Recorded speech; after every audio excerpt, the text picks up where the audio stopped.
All right, welcome to Weekend Series Preview with Stephen Willis alongside Chris Muller. Before we get started, I do want to tell you about the Vault Society. That's a big push for the Ole Miss Athletics Foundation.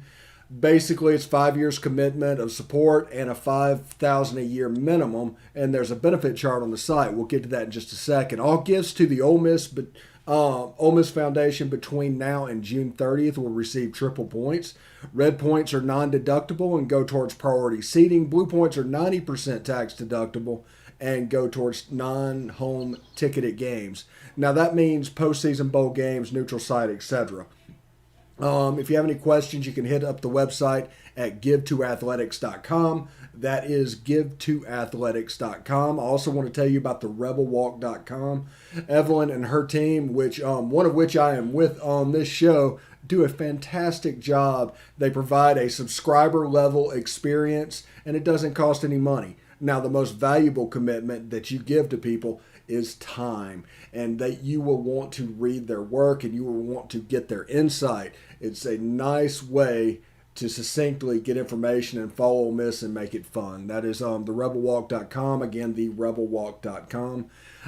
Chris, we dropped a series against Texas A&M. I think it's kind of a disaster series because if Ole Miss would have taken care of business this weekend, they'd have a free shot next weekend. Since they didn't take care of business this weekend, now you almost have to win the series against Vanderbilt. Yeah, this weekend wasn't great for us. Obviously, two one-run losses are really tough to swallow. Friday night, Will Frizzell walked us off, and then he did us in again today with the grand slam in the bottom of the seventh inning.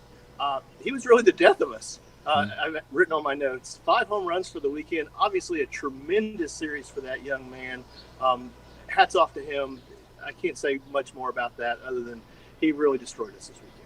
Yeah, and people are going to say he's a cocky, or they're going to call him other types of names related to that. When you hit 5 home runs and one of them is a grand slam and basically single-handedly win both of the games for your series, you get to be cocky in that scenario. Absolutely, and I'm gonna tip my hat to him and just say, hey, maybe we should have done things different a couple times when he was up to the plate. Putting him on first doesn't really hurt you, but when he starts hitting home runs on you, it really does a lot of damage to you. Obviously, a tremendous athlete. I think he's up to 17 home runs now for the season for Frizzell. So tremendous athlete. Some people that had a really good series for us, though, that I was really impressed with. Hayden Leatherwood continues to absolutely, tear the ball up. He was 7 for 11 for the series. Hit a home run on Friday night. Kevin Graham also hit a home run. He was 5 for 15 on the series. And then Tim Elko. I don't want to leave that out of the story. There's a lot of great tweets, a lot of great videos, myself included, of Tim Elko's shot that he had yesterday, the 3-run home run that really was a feel-good series. It's great to see Tim get back out there and really hit the ball with a lot of velocity, and obviously he's still able to crank. Tremendous celebration from our team when he hit the home run. Just really happy for that young man to see him come back from the injury and be able to perform at a really high level still. Yes, and a concerning thing, it looks like Gunnar Hoagland will have an MRI on his forearm sniffness on Monday. Is that correct? That's correct. That's what Coach Bianco said in the postgame yesterday, that Gunnar will have that.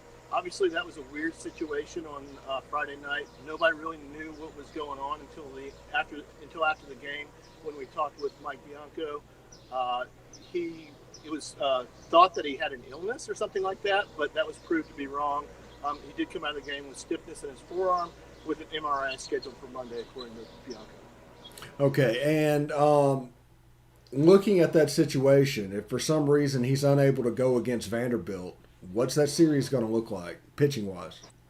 I think you go Diamond on Friday night. I think you go Doug on Saturday.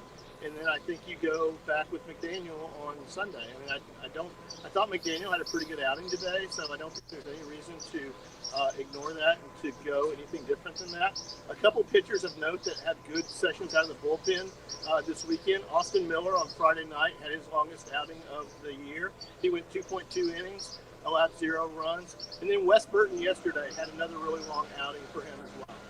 Okay. And Yeah, Ole Miss would have swept this series if it wasn't for Will Frizzell and how he just basically dominated from behind the plate. I mean, it's National Player of the Week type numbers, but the team actually played well enough to win.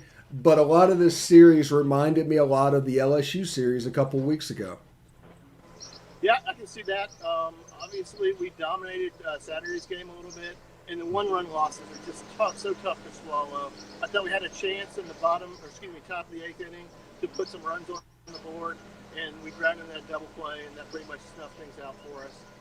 Obviously, Bianca wasn't very happy with the strike zone today, but it is what it is, and both teams have to manage it. The Aggies didn't seem to be too happy with it at times as well.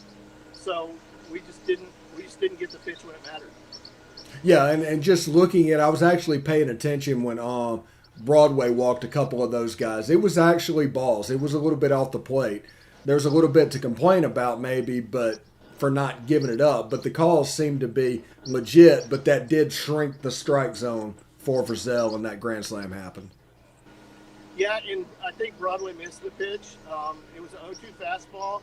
It was supposed to be up, and he left it a little bit too close to the zone for Frizzell, and Frizzell just went up and got it. And again, hats off to that guy because he really crushed the ball.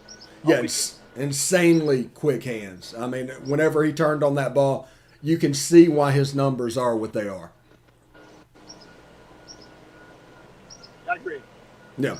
All right, so we're not going to talk too much about the Texas A&M series after this. We're going to move into midweek. We have Little Rock.